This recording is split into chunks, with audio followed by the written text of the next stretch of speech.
Well, well, well, what have we here? Another podcast for the pile. Only this one's by me, your host, Kyle Shutt, and I am so excited to play these conversations for you. I've got some of rock and roll's finest, but it doesn't stop with just musicians. I've got authors, record producers, comic book artists.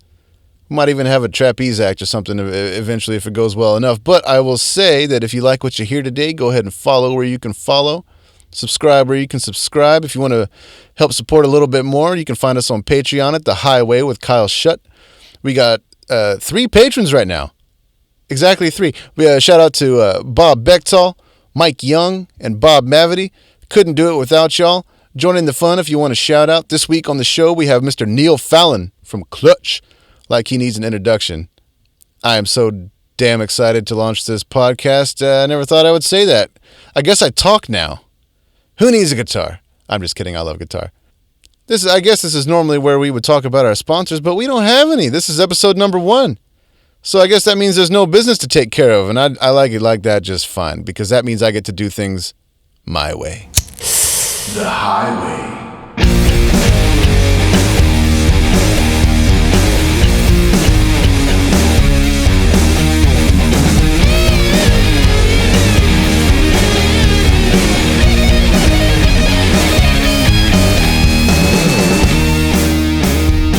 Hey, what's up, Neil?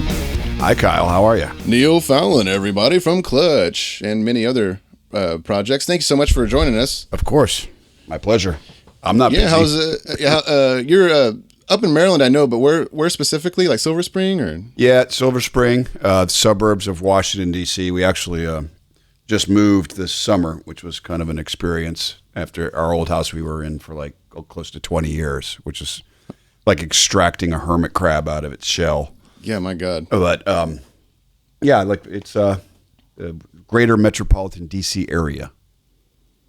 Sounds lovely. It is. Having been, there's better places than this, but there's a whole lot of other places that are worse. So I'm happy to be here. Yeah, has the any of the protests or anything like that kind of bled out to where you are?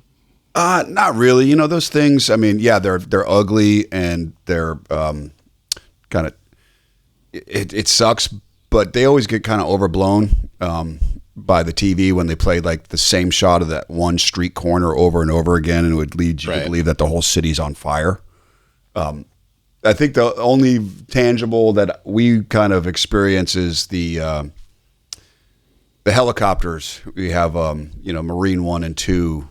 We're right close to the Washington D.C. Beltway, so that they use that as like a flight path. So we're constantly getting buzzed by them and sort of some spooky black helicopters because of the transition of power. It happens every 4 years. They do background radiation checks, which is never a great way to fall asleep.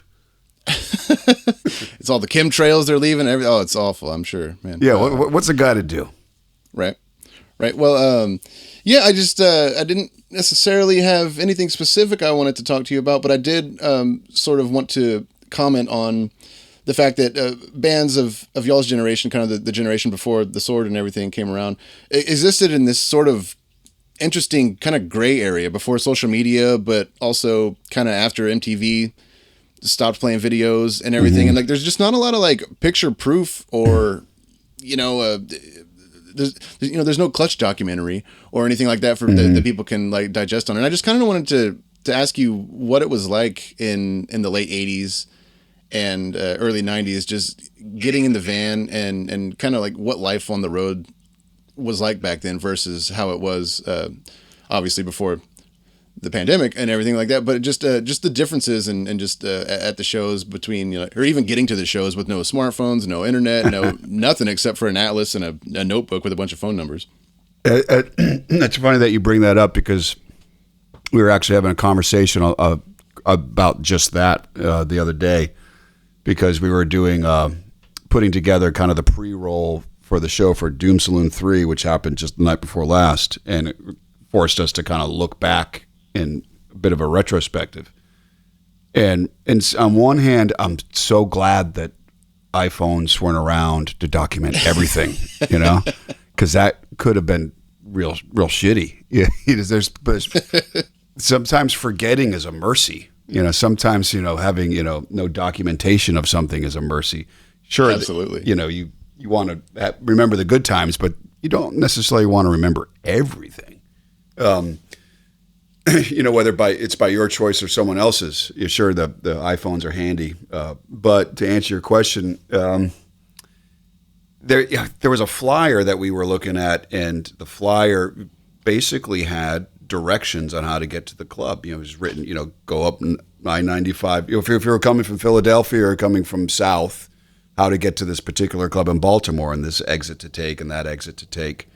And that was, when we were going to shows, that's what it was like. But then touring, I remember on our first tour, I actually went to AAA, and I got what's called a triptych, and you tell them where you're going, and they print out maps, and you just kind of flip these things. It's almost like a notebook on how to get from point A to point B. And I remember being real proud of myself and getting in the van and saying, "Guy, I went to AAA and got these triptychs," and everybody was like, "What? Fuck off!"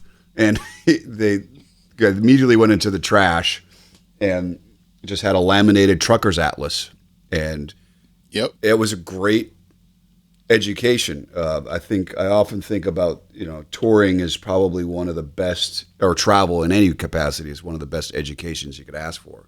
Absolutely. And, you got to call the club. That means stopping at a truck stop, standing in line sometimes with change in your hands, or, paging somebody and then waiting for them to call back. It was much more time consuming, but it offered more opportunities for observation of the real world, I think. Man, that's awesome.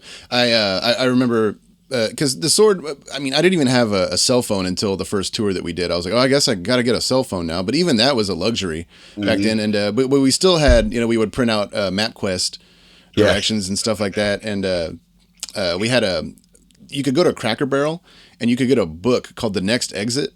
And it was a list of every single exit off of every single highway in the States. And it would just tell you what was there. I say, like, where are we right now? Like, like I-40 between Asheville and Charlotte. It's like, okay, we're coming up on 182. Okay, there's a Wendy's, and a Shoney's. Like, it's like, no, keep driving. So those are the good old days. But I remember very well the first time. I guess it was 2008 was about the time that smartphones became pretty prevalent within like touring groups and stuff. And we were on a tour. We were on a bus, and I remember sitting in the back lounge of the bus with 4 other people that all 4 had iPhones, and it was the first time I had seen just 4 people staring at their phone, and I just felt all alone. Yeah. Just like what is happening right now? But yeah, now it's the norm. That was 12 years ago, so it's just crazy how much that's changed, and just people holding them up at shows and stuff like that. Does that get on your nerves as much as it does mine? People, yes and no. Not so much that I feel like they're not paying attention to me because of some kind of ego bruising, but there's something to be said, like, what are you going to such and such a place to experience it then and there, or are you going it to document it to show people? Like, do you go to the Grand Canyon for the photo op, or do you just go there to say, whoa, and I think that's the same with shows. I'm not mad. Like, I don't think I would ever like have a meltdown about it, but it kind of makes me sad. And I know I can't really point fingers because I'm guilty of it as well. There's been times where my kid has like asked me questions and I've answered, and I realized when all is said and done, I never looked up from my phone. And that sucks. That is bad parenting. And there's plenty of times where I'm like, I'm deleting all my social media accounts, basically going off the grid, of that. And it's very tempting to do that. But at the same time, being in a band, it's hard for someone of my age to like appreciate and understand that someone who's maybe 15 expects that as the base norm in some ways. Mm-hmm. At the end of the day, I just can't keep trying to remind myself the song is what matters. The performance, the writing of the song, the performance of the song, everything else is extra. And not to put the carriage in front of the horse, so to speak. Totally. It's funny though, there always has been that personality type of the person that has to record the show. It's just that now that everybody has a, high quality phone in their, or camera in their pocket, it's just become much more widespread. But even in the 80s or early 90s, there was always that dude with the camcorder at the show. And you're like, oh, look at this dweeb. But during this time of everyone having to stay at home, I've totally appreciated them having done that, because I've gone back and watched so many concerts from 95 at the Trocadero, Dead Milkmen or something like that, or just any kind of thing where I'm like, I'm totally happy with this crappy video right now. So I don't know. I'm not a big fan of demonizing things. It's anything could be evil if used improperly, but you just have to find that balance. I guess the farther back you go, the more rare, the more valuable it is. Like the guy that I forget his name, I don't know what the right word is, filmographer. He did. He's got a YouTube channel, and he was back in the '60s. He would film like The Birds meets Earl Scruggs. Oh my God, it's amazing. It's the best videos ever, and he was probably a real pain in the ass back then. Changing reels. Yeah, and his changing reels and saying, here's my giant rig, and you guys got to perform. Now anyone can be that dude, so it devalues it in some ways, and it's. I guess that's the world we live in, and you got to adapt. But like I said, it's what I think what gets on my nerves about it is the thumbs up and thumb down on stuff, because we really all live in an embarrassment of riches, and sometimes Clutch will put something up and. Invariably, there's the guy who's already decided he doesn't like it before he's seen it or heard it. Because that's the kind of person he or she is. And I was getting real worked up the other day because we put up a free thing on YouTube where we put up 4 songs and we covered Lord of this World. And there's a couple snarky comments. I'm like, man, this was free. You sat in your, you watched this on your phone, maybe even on the toilet. And you're gonna talk smack about this or that, and then it dawned literally taking a shit on it. Yeah, literally. Yeah. And then I saw I kind of got worked up and went down the rabbit hole on YouTube, and there's this beautiful Jimi Hendrix concert, and I don't know the year, like '69 maybe, of him in Maui. It's like the most surreal psychedelic setting. It's amazing. Wow. 2,000 thumbs down. Like, what? Really? Like, really? Here's a free Jimi Hendrix concert that you can watch in your house, and you're going to bug out and say, no, I don't like the camera angle. Come on, man. Yeah, it's a personality type thing, though, because those people, they don't want a Jimi Hendrix concert. They just want to complain. And, they got what they wanted. Yeah, I guess. If you would give them what they wanted, they would just complain about that. And it's just, it's an unfortunate side effect of everybody having a microphone. Yeah, let's not talk about them. Well, speaking of having a microphone, early on in the quarantine days, my daughter and I made a band, and we sit around the house writing silly songs all day, but we wrote this one song called Dinosaur, and I found myself just really singing along to it. I was like, man, there's something here. I don't know. And I asked her, I was like, baby, do you want me to make this into a real song? And she was like, yeah. So I don't know. I was like, I guess we're this daddy-daughter combo now, and I'd like to put out maybe one single a year. But it's funny that it's like total dad rock. It's like the definition of that. But then a couple days ago, you had reached out to some fans that were covering Clutch songs. I guess the guitar player was 9 years old, and his dad was the drummer, and they just put out little YouTube videos covering Clutch songs. And you reached out to him and ended up making a whole original song with them. And I just thought that was so cool. But yeah, that's 100% dad rock. Yeah. So I think we've got a whole new thing going here. It was cool. It's I've been doing this. And everyone in Clutch has been doing this close to 30 years, and sometimes it's hard to see the forest for the trees and how lucky we are to have been doing that long. And here's a 9-year-old kid who's maybe playing and I reached out, and it was like the hand of God, And we did a Zoom meeting just to talk about it, and he couldn't even put a sentence together. He just couldn't speak, and I was like, wow, I'm that guy for this kid. Which was like was really, really humbling, and very gratifying to say, I can make some in a year that's been real crappy for just about everybody. Just to do a simple thing like this to make someone happy, and then put out a song that makes other people happy is a real cool place and opportunity to to be in. And it's it just goes to show you, people talk about rock and roll's dead or this and that. No, not at all, because there's thousands of Tylers out there. And I think it would be cool if all those versions of him can meet their favorite singer or guitar player, but this was my one opportunity to do it. And I think it just started as a lark, honestly. I think it was Nate Bergman and I were talking about it because they did some Lion Eyes covers, and we're like, we should just overdub our vocals on this and post it. And then it kind of snowballed from there, and that's what we ended up with. I love direct fan involvement, and I know it's not for every performer or creator or dude in a band or whatever, but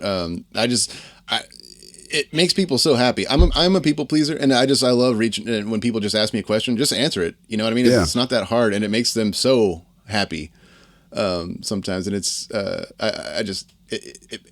that makes me happy, and then you just kind of continue to spread the love like that. So I love that you did that, because that's just it doesn't happen every day. It's and the thing is, in hindsight, it's really easy. I mean, sometimes writing lyrics is can pull your hair out, but as far as just reaching out and saying, hey, let's jam, and for us doing this for so many years, and we may take that for granted, but for them it's like, whoa, this is excellent. And we've seen behind the curtain. We've probably met some stars or heroes of ours in real life, and understand what that's like.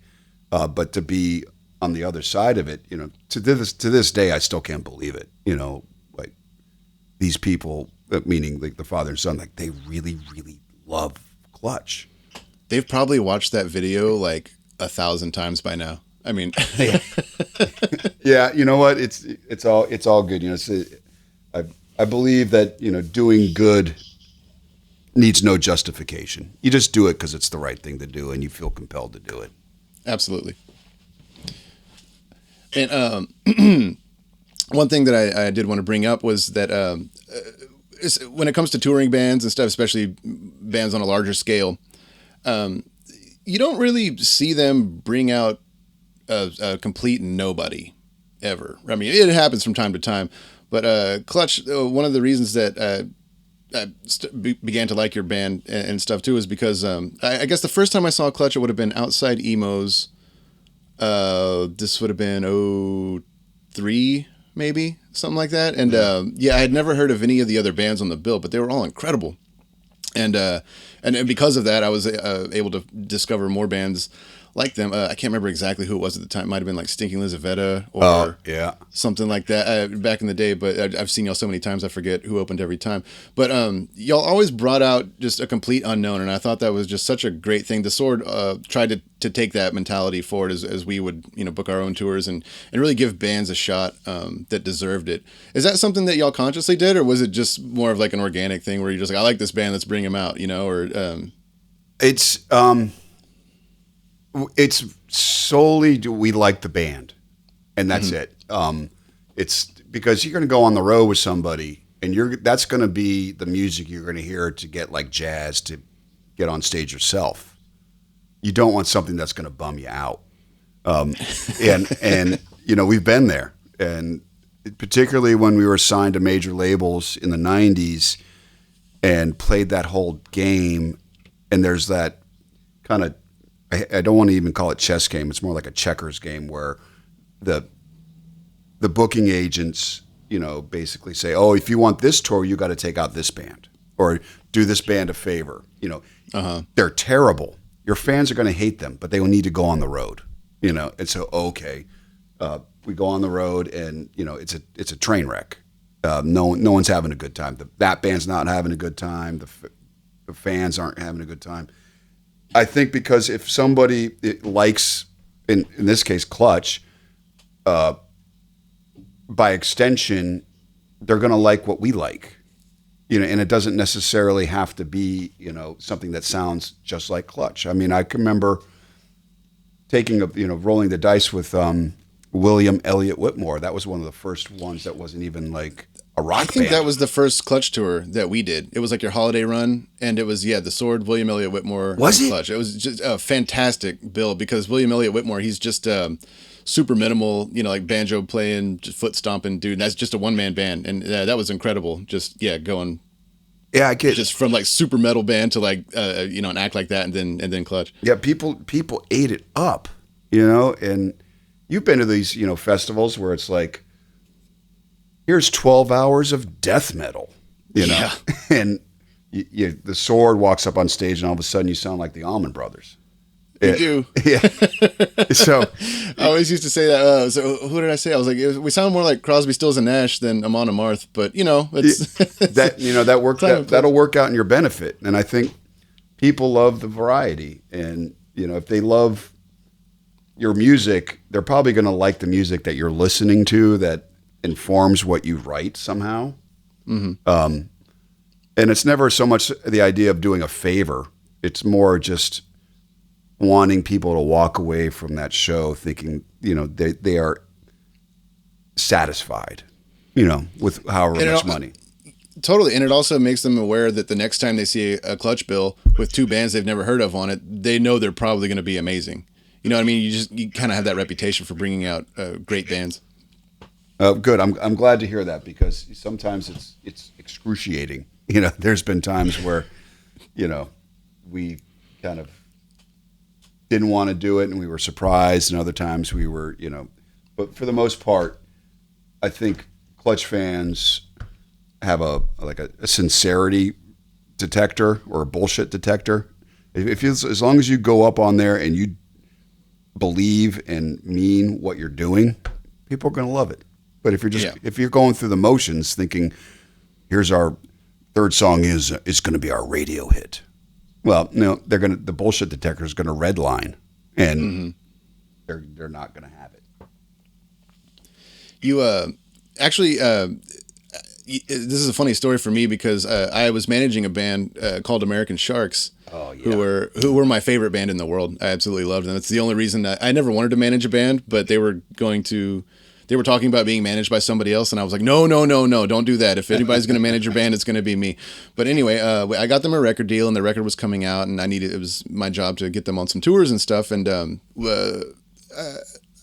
can't remember exactly what tour it was, but I walked up to, I believe it was JP, and I said, hey, JP, I've got this CD, and it's this band that I'm managing, and I was just wondering, and I didn't even finish, and he goes, yeah, we'll put them on tour.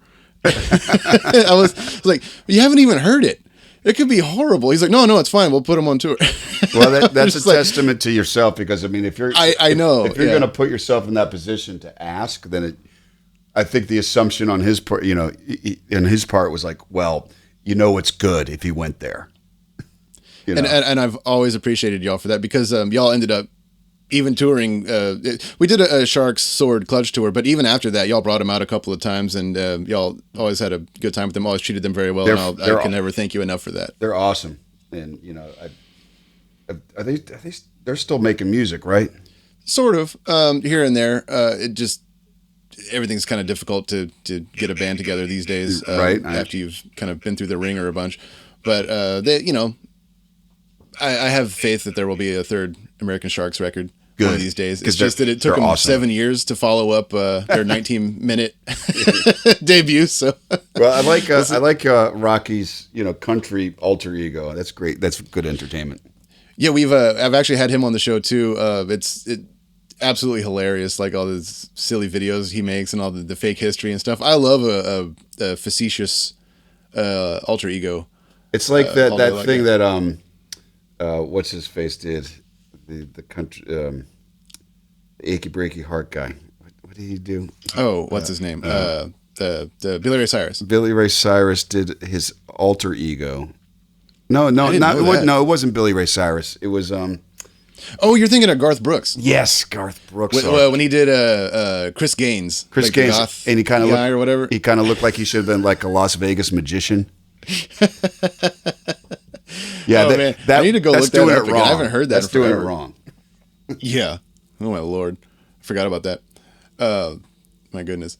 But one thing that was really fun for me about getting to know you guys over the years and everything like that was whenever we accepted a tour opening for the reunited Kyuss, minus Josh Homme as Kyuss lives. I think I know you came out in DC to the 930 Club. Yep. And then JP came out to the show in New Orleans. But that was the first time I had ever really seen y'all actually just be music fans. You know, and just like thinking about that, and like, was that a band that y'all kind of looked up to back in the day, or were they sort of colleagues of y'all's? You know what I mean? Or like, did you know each other at all, or anything like that, or were y'all just fans of the band? We did not know each other. Kyuss, you know, that's one of those bands that when they existed, they were really a band's band. You know, other bands heard it and were like, "Holy shit, this is awesome." And we were no exception because they were the soundtrack to many, many tours, you know, late at night, just listening to, you know, when Welcome to Sky Valley or When the Circus Leaves Town, and just loved them. And I only saw them once with that lineup. We saw them at the bottom of the hill in San Francisco, and it was amazing. And they weren't. I think because they don't exist anymore as a band. There's a perception that they were huge, but they weren't. They were. They had a very niche audience, and since their dissolution, have kind of spawned a whole subgenre. You know, some people will call it stoner rock, but I'm sure when you go to Europe and it's like the opening local band sounds exactly like Kyuss. Yeah, totally. And it's like, you know, they got some name like, you know, Rattlesnake Dorado, you know, or you know, something very deserty. Right. Like, do y'all even have rattlesnakes over here? Yeah. No. Have you ever seen sand? Right. But right. it's huge fans. Never met them until later on, after the band was well, you know, done. You know, met Josh here and there, but won't go so far as to say that as we're, you know, friends. We're not in their contacts list, or vice versa. Sure. But love them, absolutely love them. It was fun to see y'all just like teenagers. Oh, Just I all remember smiles when they were playing and shit. Yeah. Yeah, I remember going to that show, and the thing is, you know, speaking of dad rock, I don't get out often. So when I do, I become that guy who just like gets kind of a little bit ahead of himself. So I got pretty lit that night, and you know, became the 19-year-old version of myself. But I remember it very well, and it was fantastic. What was 19-year-old Neil like? What were you doing then? 19. So that would have been, school, University of Maryland. Nice. I think there was a period of time where I was kind of vacillating. I was going to do one or two things: join the United States Navy or be in a rock band. And being a rock band never really was something I thought as a career choice. It was just something fun to do to put off a career choice. Right. So I just put it off, and here we are 30 years later, still putting it off, and I'm glad I did. But I think John Paul, I've always thought about this as like Tim and John Paul are the guys that, like, when you met them in 6th grade, they were like, I'm going to be in a rock band. They had already made up their mind before puberty that they were going to be in a rock band, and I was not that guy. I'd be the guy constantly vacillating. So in some ways, I kind of hitched myself to their determination that they were going to do this hell or high water, and I just kind of went along for the ride in a lot of ways. Yeah, that's awesome. I was definitely one of the ones that was like, the second that I saw MTV in '93, I was like, oh, that's what I'm doing. Yeah. I can absolutely do that. Just give me that chance. I mean, I grew up in a really small town in West Texas, and there was absolutely nothing to do. And no, there's no internet, nothing. That was MTV was like my lifeline, to like the world outside. That I was like, there are people like me. I'm not a total fucking weirdo, and that. But y'all, I mean, did Clutch definitely got signed in that wave of bands, or like that time when everybody got signed, kind of like post Nirvana and everything like that. But you didn't really have a whole lot of like MTV play, did you? Or am I mistaken on that? Honest to God, the only MTV play we had was on Beavis and Butt-Head. Mike Judge loved the Shogun named Marcus video. And so Beavis and Butt-Head approved of it. And I don't know if it was on the same episode. There was a Morbid Angel video, and they made fun of it. And I remember being, kind of just dumbfounded at this world that we had kind of stumbled into. I'm like, wait, we're on MTV, and these cartoon characters like us, but they're making fun of Morbid Angel? What's going on, man? What's happening? That's wild. And that was really the only time. And then, Bam Margera kind of got us in the back door at MTV too. But, Clutch is not a band that's, writing the feel-good summer hits. We're just, making our music. And it's in a lot of ways, sometimes when our music ends up in movies or a TV show, it's because probably a production assistant is a fan of the band and says, hey, use this. It's not because we're actively shopping, to do that. But that was a crazy time, and I can only think about it now in hindsight, because at the time that I didn't have any point of reference.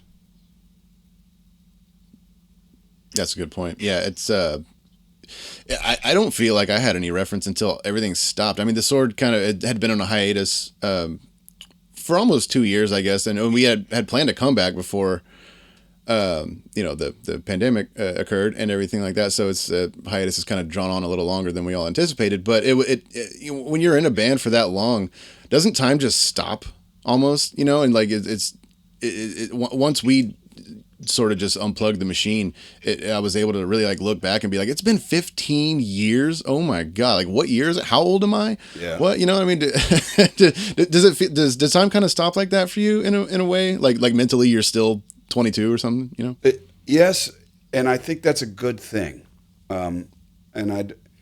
If we had been doing like a thing that we loathed, time would just grind on and grind and grind. But when you get to go to a truck stop outside of Berlin, and that's the only place, you get to poop, and you're scared and you don't understand the language, everything's stimulating, everything's new. It's constantly new. And I think that's a big part of the appeal of it.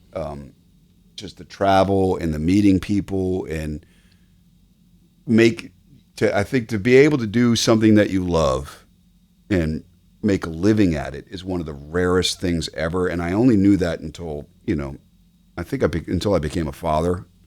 And you take it for granted because you think, well, this is something either I do until I do something I hate, or I was just destined for greatness. It's neither of those things. It's just, right. It's circumstance. And it's time, when we're coming up on 30 years as a band. That's wild. And it baffles me. And circling back to I hate that expression, circling back, but I just said it. Circling back. You can edit it out if you want. No, you keep it in there. When you're talking about phones, in some ways, that documentation is wonderful for whatever reason. But in other ways, not just relying on one's memory it makes things kind of, it's a soft focus in some ways. I wish one of my greatest regrets is not keeping a diary or a journal over the years. I've started many, but never followed through because laziness. But damn it, I wish I had. Yeah. So do I. Yeah, I'm actually like smack dab in the middle of writing a book, which also made me want to, or made me wish that I had kept a better account of that, because, and that's another reason that I've sort of started this podcast, was to talk to people that we toured with in the past and stuff like that, to sort of help jog my memory, because just because you remember something a certain way, it might not necessarily be the way it went down, and stories can kind of bleed together and things like that. But so writing this book was it's one of those things where I was like, I could write a book, and then once I actually started, I was like, shit. Yeah.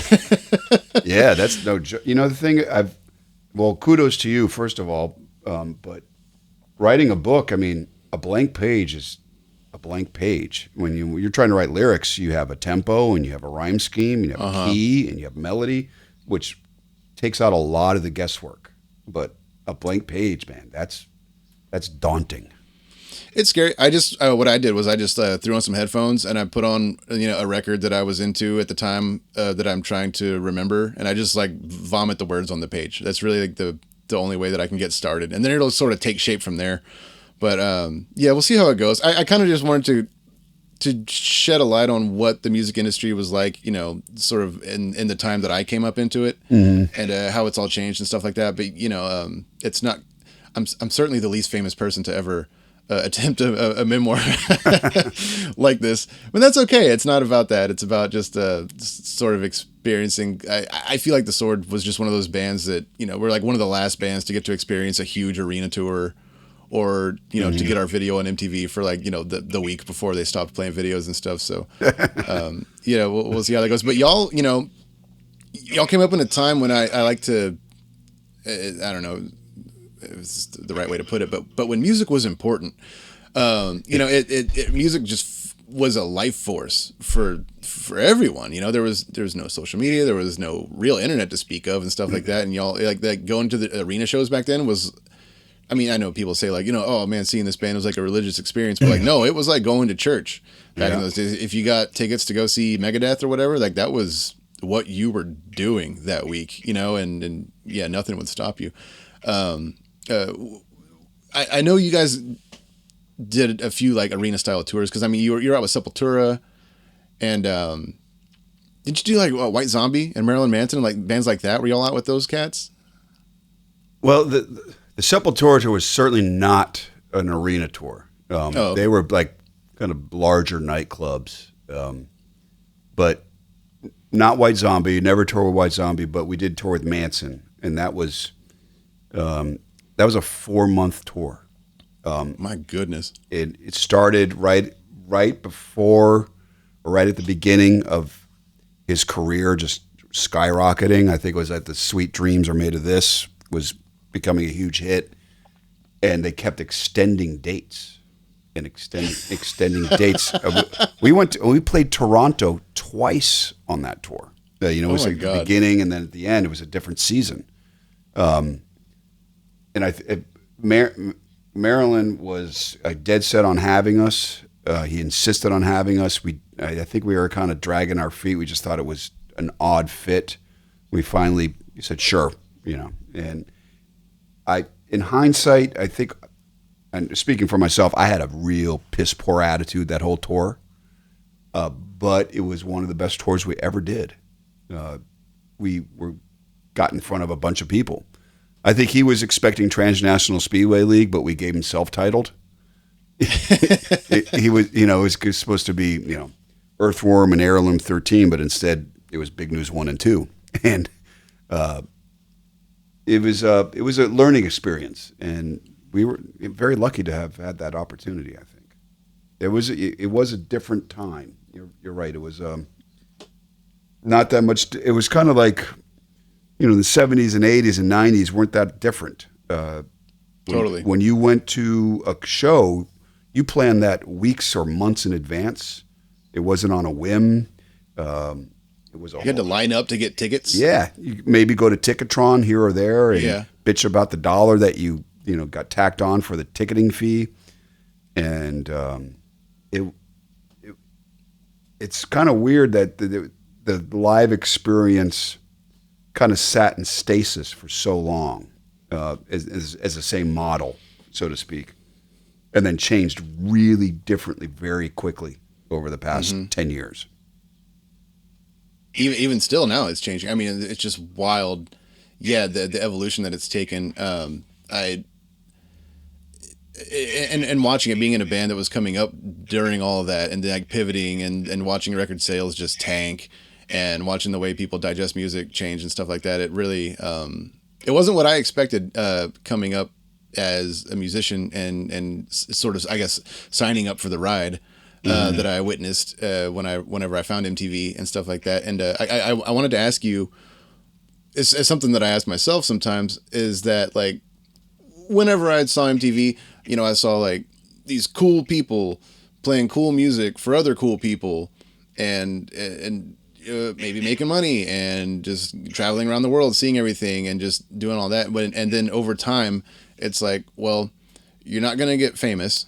You're not going to get rich for sure. And even if you do get a little famous, like there's people out there that can get way more famous than you just by listening to your music than you can for actually creating it. Yeah. And it's this super strange environment. And I wanted to get your opinion on what you think the motivation for, I guess, what kind of person is going to become a musician these days, because the motivation to become a musician is completely different than it was whenever we were, you know, making those decisions and things like that. And I just, I mean, I think it'll still breed really good music, but it's just a completely different, kind of person that's going to want to sign up for that. I don't know. What do you think? Well, you know, I hear you. There's sometimes my kid, he's 10, and he talks about YouTube stars and, you know, people, and I'm like, who, what?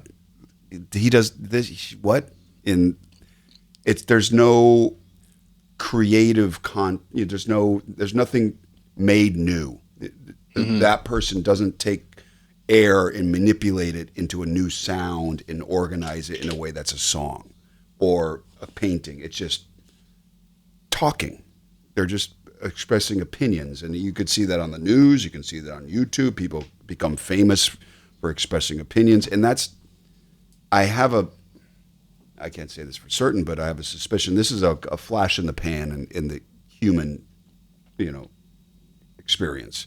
We're going to look back at this, or maybe our grandkids will look back at this and say, wow, what a bunch of weirdos. They just, yeah, totally. Like, you know, all they did is, you know, comment on other people's things, or, you know, bitched about this video game that got delayed or what have you. But I think I drive some, or I have some solace thinking that as far as music goes, that's been around for hundreds of thousands of years. I mean, really a long time, probably even in some ways before language. And when a live band communicates to an audience and back and forth, that's a sacred human sacrament. And I think there's a lot of noise that's kind of interfering with that, but it's going to stand strong because it's the foundation of our species. And somewhere somebody's, you know, just humming a song now somewhere in the world and not caring that they're being filmed. And that's a sort of an instinct. I'm not trying to wax too philosophical, but there's sometimes when we walk off stage and I feel like that was a religious experience in a lot of ways. Mm-hmm. I can tell you about my first concert. Please. But I can't tell you about the last thing I looked at on Twitter or Instagram. You know, I could tell you about my first concert, or the most meaningful concert that was 40 years ago. I can't tell you what happened 40 minutes ago on my phone. And I think that's what's going to stand the test of time. That's a good point. I've always, you know, music having been around for that long, obviously, like it's only been in the last, I mean, since when the first Elvis record was in 56, and then the bottom fell out of the industry, maybe 06, you know, so there was about only 50 years in that thousands of years where musicians could actually get super mega famous and rich and stuff like that. So it's actually like a pretty small amount of time, relatively. And I think that music's just gonna kind of go back to that thing where there's always just gonna be that kind of person that says, like, playing this guitar and being dirt poor is still better than doing anything else, and people are just gonna be singing for their supper, kind of like bards were back in medieval times and things like that. And I think that's a beautiful thing. I think it's still gonna. What I'm most excited about, I guess, going forward is just seeing if there is another style of music, because like you said earlier, like there's almost like this creative stagnation with what's popular right now. And and also, like, musical genres have just been kind of done to death and mixed and matched, and you get the impression that there's nothing new to discover. But I refuse to believe that. I think there is a new kind of sound that just hasn't been made yet, and I hope it happens sooner than later. Yeah, not only has it not been discovered yet, it already has been made. It's just we haven't stumbled upon it. I mean, I'm often conflicted about the internet. I mean, it was in some ways the worst thing that happened for people making a lot of money in the music industry, but the best thing that ever happened for music fans. And I'm both of those people. So, I make a living, or try to make a living making music, but I also go on YouTube and, listen to shit for free. And it's amazing.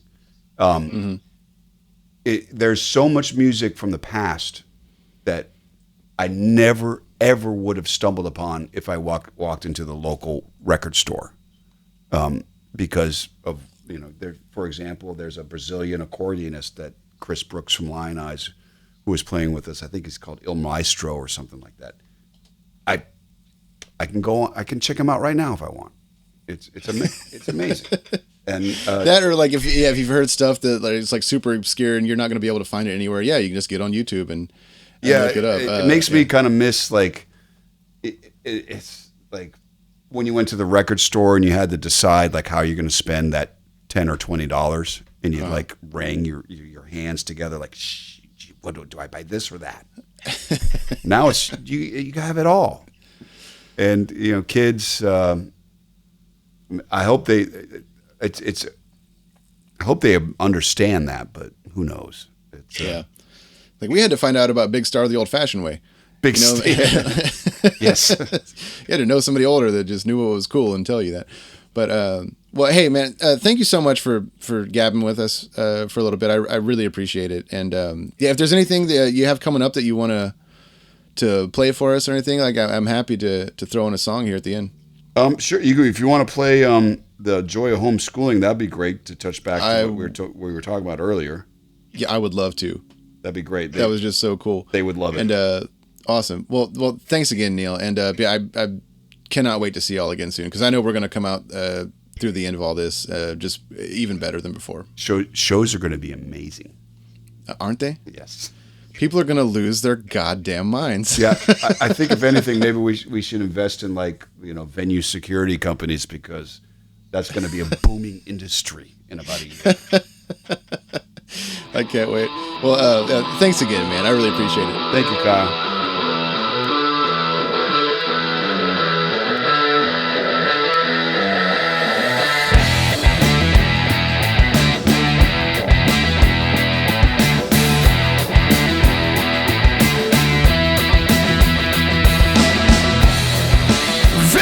Drumsticks, American hickory.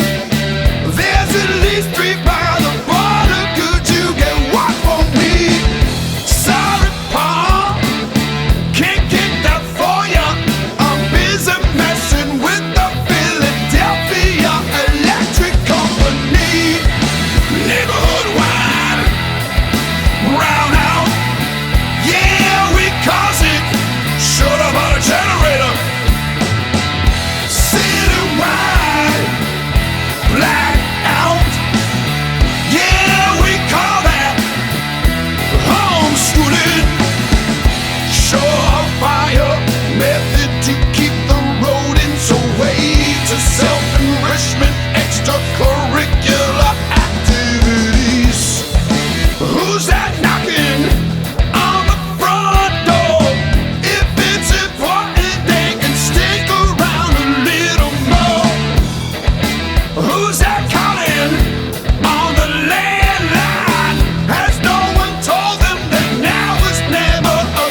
extracurricular activities.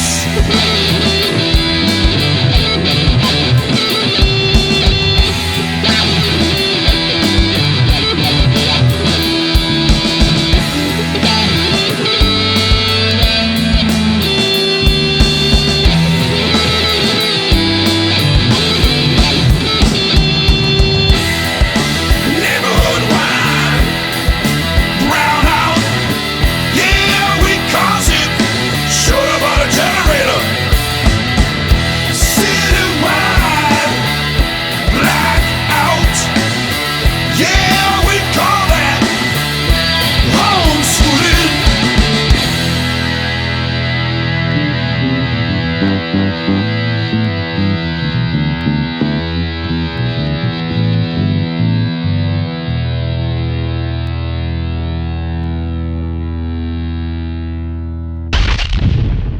Thanks so much for tuning into The Highway this week. A big shout out to Reverend Guitars, Railhammer Pickups, and Earthquaker Devices. If you liked what you heard, you can follow where you can follow, subscribe where you can subscribe, and if you want to go one step further, you can support us on Patreon at The Highway with Kyle Shutt. For a few bucks a month, you can help us keep this party going, get early access to next week's episode, and even get yourself a shout out.